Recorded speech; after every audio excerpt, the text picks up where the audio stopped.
Ya, seorang ibu muda di Kabupaten Indramayu, Jawa Barat ini tega membunuh anak tirinya dengan cara menyewa pembunuh bayaran. Polisi menangkap dua tersangka kasus pembunuhan seorang anak di Indramayu, Jawa Barat. Tersangka adalah SA berusia 21 tahun dan SAP 24 tahun. SA ini adalah ibu tiri dari korban yang menjadi otak pembunuhan. Ia menyewa SAP untuk menghilangkan nyawa korban. Peristiwa pembunuhan berawal dari ketidaksukaan sang ibu tiri, yaitu SA terhadap korban. Sebelumnya, korban bernama MYP ditemukan tewas membusuk mengapung di sungai di Kecamatan Balongan, Indramayu. Oke, untuk mengetahui bagaimana proses penangkapan dan juga konstruksi dari peristiwa ini, kami akan mengajak Anda untuk berbincang dengan AKP Lutfi Olot Gigantara, Kasat Reskrim Polres Indramayu. Selamat pagi, Pak Kasat. Assalamualaikum Pak Kasat, selamat pagi. Selamat pagi, waalaikumsalam warahmatullahi wabarakatuh. Selamat pagi Mas Bayu, Mbak Maria. Baik, Pak. Pak, bagaimana cerita atau kronologi utuh sebenarnya dari kejadian ini, Pak?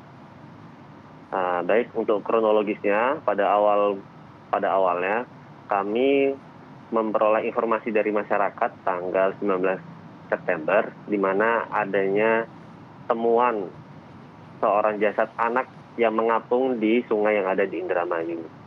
Selanjutnya kami bawa jasad itu ke Rumah Sakit Bayangkara, namun karena kondisi sudah susah untuk dikenali, kami tidak memperoleh identitas dan pada akhirnya tanggal 20 ketika orang tua kandung bapaknya sudah tiba di Indramayu mencari anaknya dan melakukan pengecekan ke Rumah Sakit Bayangkara, dan akhirnya dia meyakini bahwa jasad yang ditemukan di sungai itu merupakan anak kandungnya yang hilang sejak tanggal 14 Agustus. Setelah itu, setelah kami menemukan identitas, kami melakukan penyelidikan di mana kami akhirnya menemukan keterangan yang cukup berharga bahwa keberadaan korban ini diketahui terakhir kali oleh salah satu saksi yang melihat bersama dengan seorang laki-laki menggunakan motor dengan ciri-ciri yang mudah dikenali, yaitu dengan berambut pirang, anak pang. Kemudian tim akhirnya menelusuri dan mencari dengan ciri-ciri tersebut, sehingga pada tanggal 21 September tim berhasil mengamankan salah satu tersangka di rumahnya, yang kemudian akhirnya dia menceritakan bahwa memang betul dia melakukan atas dasar suruhan dari seseorang yang ternyata diketahui adalah ibu tirinya sendiri. Demikian. Oke, hubungan antara sang ibu ini dengan pelaku apa, Pak? Jadi ibu tiri ini dengan tersangka SA dan S ini merupakan teman sejak sekolah, di mana sejak sekolah ini mereka sering berkumpul bersama, bermain bersama, hingga terkadang keluar itu yang membeli minuman-minuman keras itu adalah saudara SA. Sehingga saudara S ini merasa hutang budi terhadap saudara SA, sehingga pada saat diminta untuk melakukan hal tersebut, dia menuruti apa kata SA. Diiming-imingi uang juga tidak, Pak? Betul, jadi karena kebiasaan dia ini selalu diberikan minuman dan uang, sehingga pada saat kejadian itu saudara S ini diminta untuk membawa anaknya itu agar tidak kembali lagi. Namun karena pengaruh minuman keras yang sudah diminum dari sebelumnya, kemudian saudara S menceburkan korban ke laut sehingga tenggelam. Dan akhirnya memang dia memperoleh hadiah berupa minuman keras dan uang sebesar Rp70.000. 70.000. Berapa? 75.000, Pak? 70.000. 70.000. 70.000. Nah, sampai tersangka yang perempuan ini, si ibu tiri ini memutuskan untuk meminta kesediaan rekannya ini apa, Pak?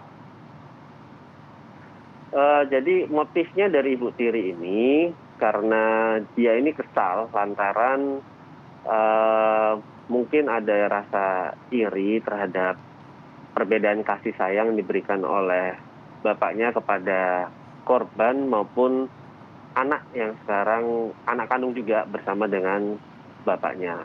Kemudian juga korban ini juga menurut keterangan dari saksi-saksi memang memiliki over kreativitas sehingga kadang menjengkelkan. Namun apapun alasannya, karena ini adalah korban anak, seharusnya seorang ibu bisa memaklumi dan menuntun anak tersebut. Oke. Pak, di saat kejadian kan dibawa ke laut gitu ya si korban gitu. Kami mendapatkan ceritanya itu apakah memang korban ini yang berusia 7 tahun memang mengenal secara langsung, secara dekat si Pelaku SAP pelaku ini ya. SAP ini yang laki-laki ini, Pak? Jadi korban ini dibawa ke bantaran sungai, bukan ke laut, Mas. Jadi karena pelaku ini, saudara S ini sering bersama dengan ibunya, para teman, sering berkumpul, sering nongkrong bersama, sehingga tidak asing lagi baik korban ini terhadap ke pelaku. Sehingga ketika disuruh untuk ikut naik motor, ya dia ikut. Jadi posisi korban ini berada di bonceng di depannya, di depan dari si pelaku ketika naikin motor. Oke, jadi pada saat ke sungai itu sang ibu ikut tidak sih, Pak? Tidak, jadi sang ibu tetap ada di rumah. Kemudian dia hanya menyuruh bawa saja anak saya pergi biar tidak kembali lagi, bahasa seperti itu. Oke. Nah, Pak, dari keterangan si tersangka yang wanita ini, apakah memang dari awal, Pak, sudah atau sebelumnya pernah ada niatan untuk membunuh si korban ini nggak, Pak? Atau baru tercetus pada momen yang kemarin itu? Dari hasil pemeriksaan, kami belum menemukan bahwa sudah ada upaya-upaya sebelumnya. Namun secara spontanitas pada saat itu dia mengeluarkan unek-unek atau keluh kesah sehingga terucap dan disuruhlah temannya ini untuk melakukan hal tersebut kepada anak tirinya. Oke. Sebenarnya sang ibu ini ada berapa, Pak, anaknya, Pak? Jadi ibu ini menikah dengan bapaknya, memperoleh keturunan 1. Namun bapak kandung dari korban memiliki anak bawaan dari pernikahan sebelumnya ada 2. Oke. Yang paling besar merupakan korban berumur 7 tahun. Oke. Berarti ini ancaman pidananya pembunuhan berencana gitu, Pak? Betul, jadi kami persangkakan pasal 340 atau 338. Karena ini anak, kami juga pasangkan pasal 80 Undang-Undang Perlindungan Anak, sehingga ancaman maksimal 20 tahun atau penjara umur seumur hidup. Baik, terima kasih Pak Lutfi atas waktu dan juga informasinya sudah dibagikan pada kami di Apa Kabar Indonesia Pagi. Selamat beraktivitas, salam sehat, Pak. Ya, terima kasih, Pak. Terima kasih, salam sehat.